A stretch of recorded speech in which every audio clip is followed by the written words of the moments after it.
नमस्कार दोस्तों, कृष्ण की ऑनलाइन क्लास में आपका स्वागत है। आज पढ़ेंगे हम महाराणा कुंभा के बारे में। आज थोड़ा और आगे पढ़ेंगे, तो चलो दोस्तों कुछ नया सीख लेते हैं। हम कल पढ़ रहे थे महाराणा कुंभा की उपाधियाँ। एम कुंभा की उपाधियाँ कि महाराणा कुंभा की कौन कौन सी उपाधियाँ थी, उसके बारे में पढ़ना था अपन को। सबसे पहले उपाधि थी अभिनव भारताचार्य। अभिनव भरताचार्य, जिसका अर्थ भी साथ में लिखते जाएंगे, संगीत प्रेमी। संगीत प्रेमी, संगीत प्रेमी, संगीत प्रेमी। इसके बाद दूसरी उपाधि है जिसका नाम है हिंदू सुल्तान।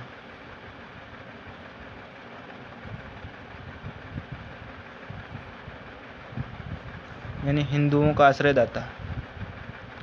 हिंदुओं का आश्रयदाता।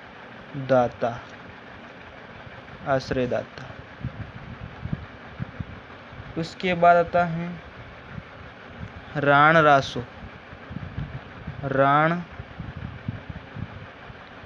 रासो, जिसका अर्थ है साहित्यकारों का आश्रयदाता। साहित्यकारों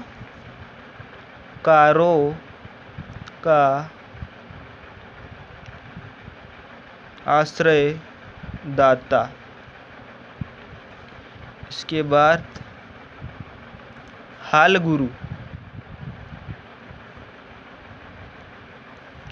गुरु, जिसका अर्थ है पहाड़ी दुर्गों का स्वामी। पहाड़ी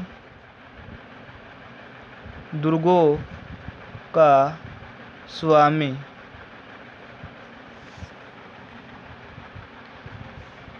पहाड़ी दुर्गों का स्वामी। ये तो थी प्रमुख उपाधियाँ जो मुख्य एग्जाम में आती हैं। उसके बाद अन्य की बात करेंगे। अन्य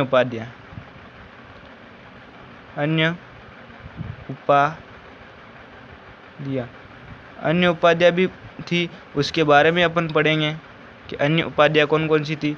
जिसमें से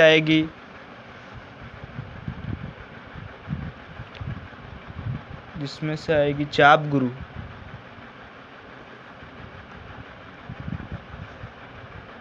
परम गुरु,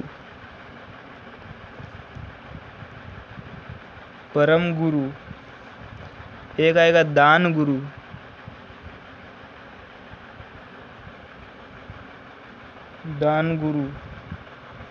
उसके बाद राणे राय, चौथी है राणे राय। उसके बाद आएगी राजगुरु,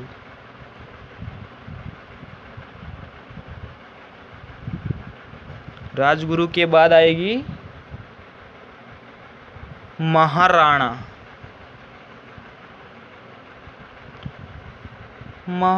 के बाद आएगी महाधिराज।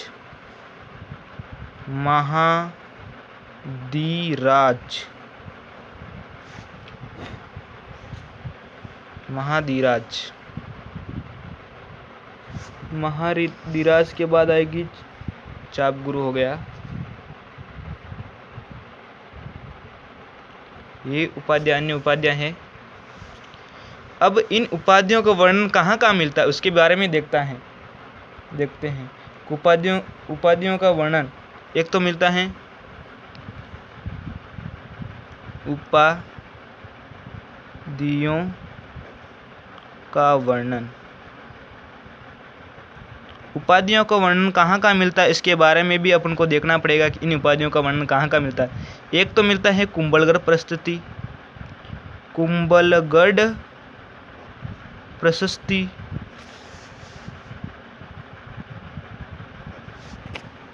एक तो कुंभलगढ़ प्रशस्ति और दूसरी प्रशस्ति मिलती है विजय स्तंभ प्रशस्ति, इसी को बोलते हैं विजय स्तंभ और कीर्ति स्तंभ प्रशस्ति। विजय स्तंभ प्रशस्ति, इन दोनों में इन उपाधियों का वर्णन मिलता है। एक बार फिर रिवीजन कर लेते दोस्तों। कुंभा की उपाधियाँ, प्रमुख उपाधियाँ में अभिनव भारताचार्य जिसका अर्थ है संगीत प्रेमी, और दूसरा है हिंदू सुल्तान, हिंदुओं का आश्रयदाता, राण रासो, साहित्यकारों का आश्रयदाता, हाल गुरु, पहाड़ी दुर्गों का स्वामी। अन्य उपाधियों में साप गुरु, परम गुरु, दान गुरु, राणे राय, राजगुरु, महाराणा, महाधिराज। उपाधियों का वर्णन, इन उपाधियों का वर्णन एक तो कुंभलगढ़ प्रशस्ति और दूसरी विजय स्तंभ प्रशस्ति में मिलता है।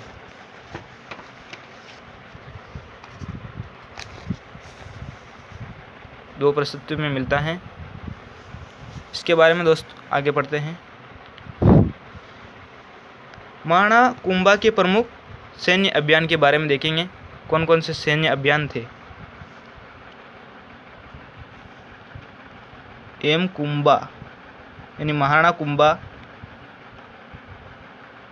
के सैन्य अभियान।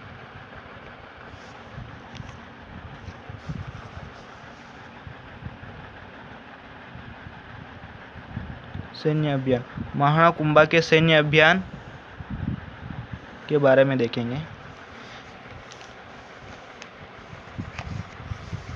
महाराणा कुंभा का प्रथम सैन्य अभियान था जो था आबू विजय।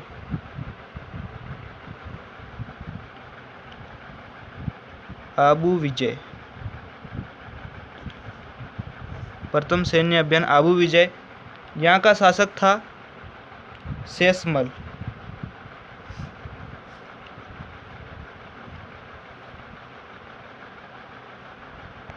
शेषमल शासक था। कुंभा ने इसको हराकर आबू पर कब्जा कर लिया। आबू पर अपना कब्जा कर लिया, अधिकार कर लिया।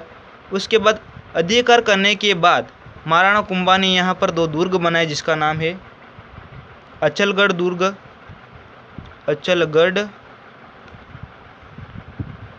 दुर्ग, और दूसरा दुर्ग है बसंतगढ़ दुर्ग। ये बसंतीगढ़ का दुर्ग बोलते हैं जिसको बसंतगढ़ दुर्ग। ये दोनों के दोनों दुर्ग हैं सिरोही में। सिरोही यानी आबू सिरोही, दोनों के दोनों दुर्ग आबू सिरोही में हैं। इन दोनों का क्या किया, निर्माण करवाया इसने। इस आबू विजय की खुशी में इनका निर्माण करवाया है।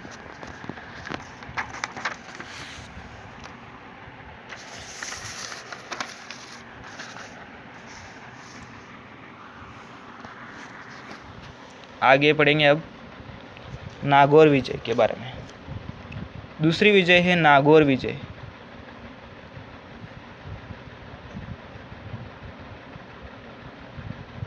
नागौर विजय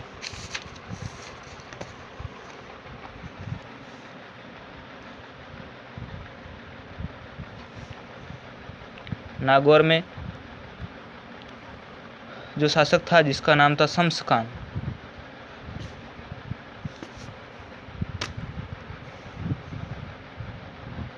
शम्स खान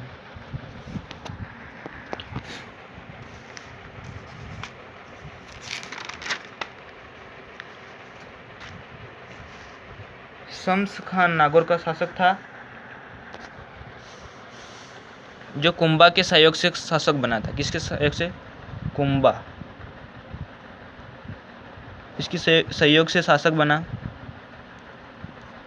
सहयोग से शासक बनने के बाद कुंभा ने इस पे शर्तें रखी, जो 3 शर्तें थी।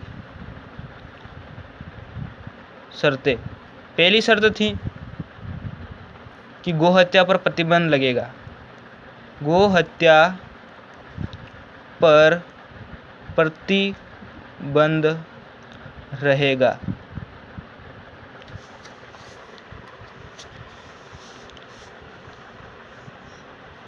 उसके बाद दूसरी जो शर्तें थी, उस शर्त का नाम था प्रतिवर्ष कर दिया जाएगा, प्रतिवर्ष कर लिया जाएगा, प्रतिवर्ष कर लिया जाएगा। और तीसरी थी कि नागौर दुर्ग जो था इसका पुनर्निर्माण नहीं कराया जाएगा, नागौर दुर्ग का पुनः निर्माण नहीं करेगा। ये 3 शर्तें थी। कुछ समय बाद इस शर्तों को यह तोड़ देता है, शम्स-खान क्या तो कर देता है, तोड़ देता है। उसके बाद कुंभा इस शम्स-खान पर आक्रमण करेगा। फिर आक्रमण किया, यह चला गया गुजरात में। कहाँ चला गया? गुजरात। और यहाँ का शासक था कुतुबुद्दीन। कौन था? कुतुबुद्दीन। कुतुबुद्दीन के शरण में चला गया।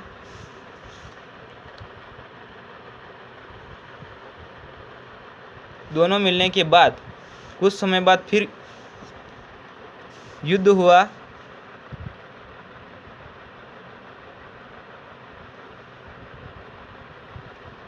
फिर उसके बाद गुजरात विजय हुई। उसके बाद तीसरी विजय आती है, गुजरात विजय। अब गुजरात विजय में कौन कौन होंगे? इधर तो होगा शम्स-खान, उसके बाद प्लस कुतुबुद्दीन वो होगा, कुतुबुद्दीन दोनों। और इधर रहेगा कुंभा। कुंभा क्या करता है? इसकी तो हत्या कर देता है और यह है गुजरात वापस चला जाता है। कहाँ चला जाएगा ये? गुजरात। कुतुबुद्दीन शाह गुजरात वापस चला जाएगा और इसकी शम्स-खान की हत्या हो जाती है। उसके बाद अगली विजय जो आएगी सबसे इम्पोर्टेंट विजय है, इसका नाम है मालवा विजय। मालवा विजय।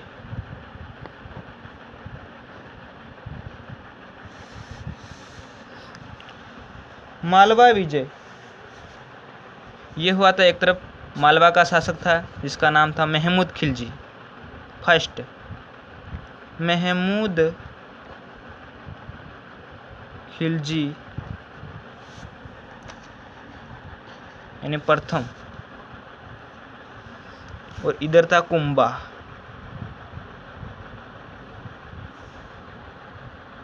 इधर था कुंभा। दोनों के बीच युद्ध हुआ। कुंभा दोनों के बीच युद्ध हुआ, जिस युद्ध का नाम था सारंगपुर का युद्ध।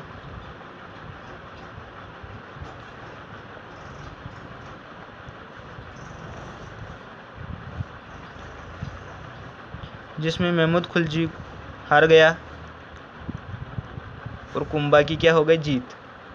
और ये सारंगपुर का युद्ध कब लड़ा गया था? 1437 ईस्वी में। 1437 ईस्वी में लड़ा गया। इस महमूद खिलजी को 6 महीने कैद रखा। 6 महीने कैद रखा। उसके बाद कुंभा व महमूद खिलजी का व्यवहार अच्छा होने के कारण इसको जेल से छोड़ दिया।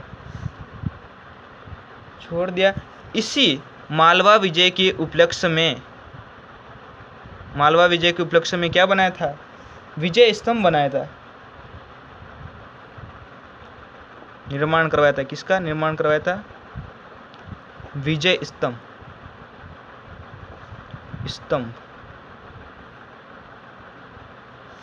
विजय स्तंभ का निर्माण करवाया था।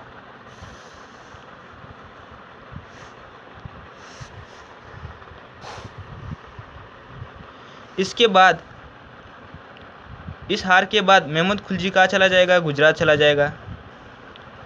गुजरात। और गुजरात में पहले कौन है? कुतुबुद्दीन शाह, यानी कुतुबुद्दीन शाह की चरण में चला जाता है। कुतुबुद्दीन शाह की चरण में चला जाता है।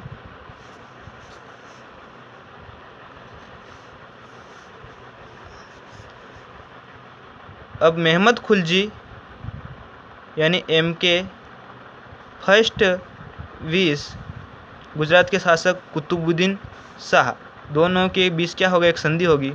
कुतुबुद्दीन शाह, दोनों के बीच क्या होगा? एक संधि होगी। क्या होगी? संधि। इस संधि का नाम क्या है? चंपानेर की संधि।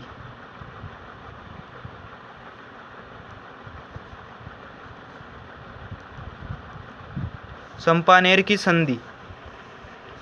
चंपानेर की संधि है जो कब हुई थी? 1457 में, जो 1457 में हुई थी।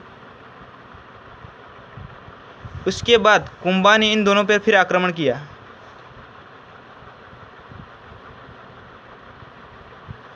कुंभा ने इन दोनों पर आक्रमण किया और कुंभा फिर विजय रहा और ये दोनों फिर हार गए। इसी जीत के उपलक्ष्य में फिर भी 2 निर्माण कार्य किए कुंभा ने।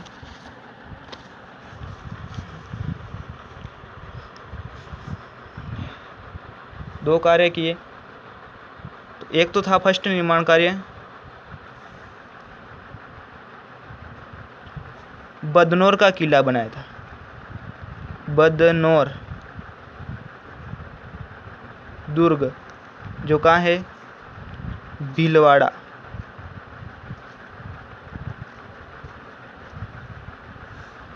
उसके बाद एक और कार्य किया था उसने,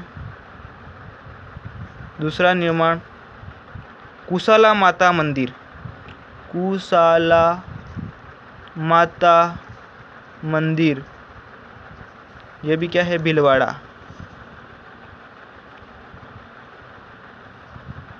दो का निर्माण करवाया।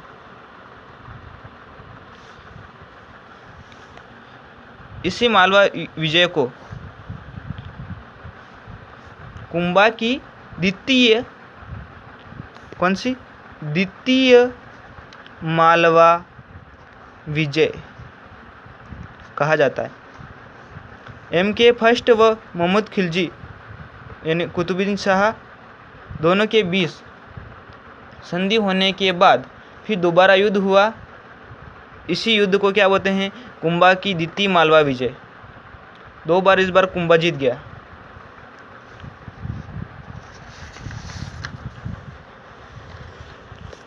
अब देखेंगे दोस्तों, विजय स्तंभ के बारे में पढ़ेंगे अपन। विजय स्तंभ,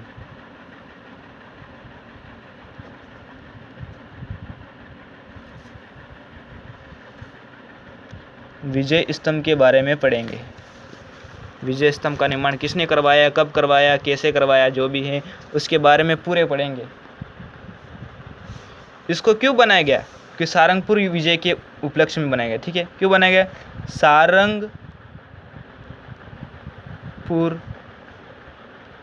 विजय के उपलक्ष्य में, सारंगपुर विजय के उपलक्ष्य में ये विजय स्तंभ बनाया गया है। इसका निर्माण की बात करें तो कब हुआ था? 1440 से 48 तक। 1440 से 48 ईस्वी तक, यानी 8 वर्ष लग गए इस दुर्ग को बनाने, विजय स्तंभ को बनाने में। इसके वास्तुकार की बात करेंगे। वास्तुकार,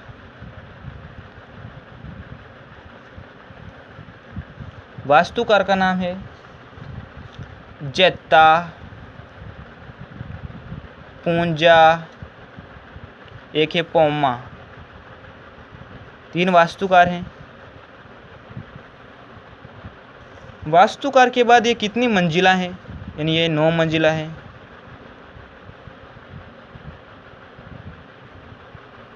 नौ मंजिला, इसकी मंजिल जो बनी हुई 9 मंजिला है। और इसकी ऊंचाई की बात करेंगे तो 120, या ऑप्शन में 120 नहीं हो तो 122 फीट आएगी। दोनों का ध्यान रखना।